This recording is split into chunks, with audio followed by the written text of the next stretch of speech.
DMV isn't a partisan issue. It is a North Carolina issue.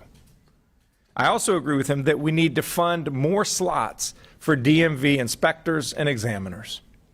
It is simple math. With more employees, we can see more North Carolinians. I applaud the General Assembly for recognizing there are significant and urgent needs at the DMV and urge both chambers to see their proposals for more examiners to the finish line. Sarah Morgan, a Durham resident, has been to the DMV 6 times in the last 2 months to get her real ID. 6 times. She doesn't have time for that. No one does. We can and must do better. She will speak soon about just how badly the DMV needs more funding, more people. The DMV isn't the only place that's waiting on the General Assembly for funding. Our Medicaid program is counting on funds. It needs additional funds.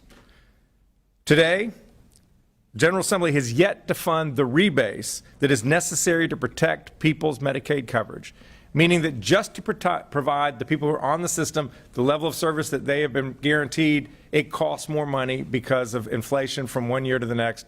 They have not funded that. The cost of health care is increasing, and if the legislature doesn't keep fully funding the program, the legislature will cause painful cuts to people's health care. And what's coming out of Washington, D.C. certainly is not helping.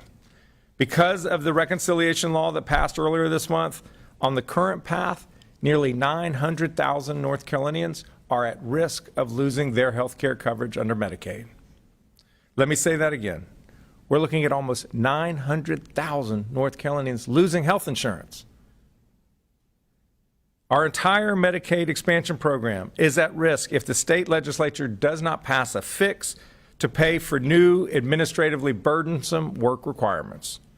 Since expansion began, $8.3 million in prescriptions have been filled for Medicaid expansion enrollees. Prescriptions for heart disease, diabetes, seizures, life-saving medication. Meds that people needed before, but they could not afford. Without a legislative fix in the budget, that coverage could be lost. People who can now finally afford to see a doctor when they're sick or manage their chronic conditions, they could be losing health care just as quickly as they got it. It is unacceptable, and it is completely avoidable. Passing Medicaid expansion into law was a bipartisan victory for North Carolina. Saving it must be as well. The General Assembly must get to work now to fund the traditional Medicaid program and to protect expansion.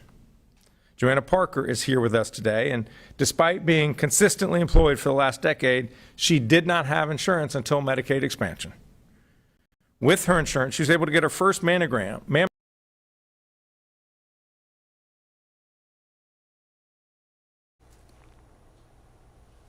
All right, you've been watching Governor Josh Stein speaking there in Raleigh this morning about the state budget and calling upon lawmakers in both the House and Senate to pass a budget. We know the House is going into session this morning to address a number of vetoes from the governor.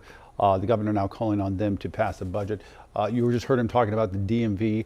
The DMV here in North Carolina, infamous for its long lines and also some would say bureaucracy. He's calling on lawmakers to fund those DMV offices across the state and hire more examiners so they can see more people. It's a story we've reported on extensively here on WCNC Charlotte, and the lines especially associated with real ID requirements.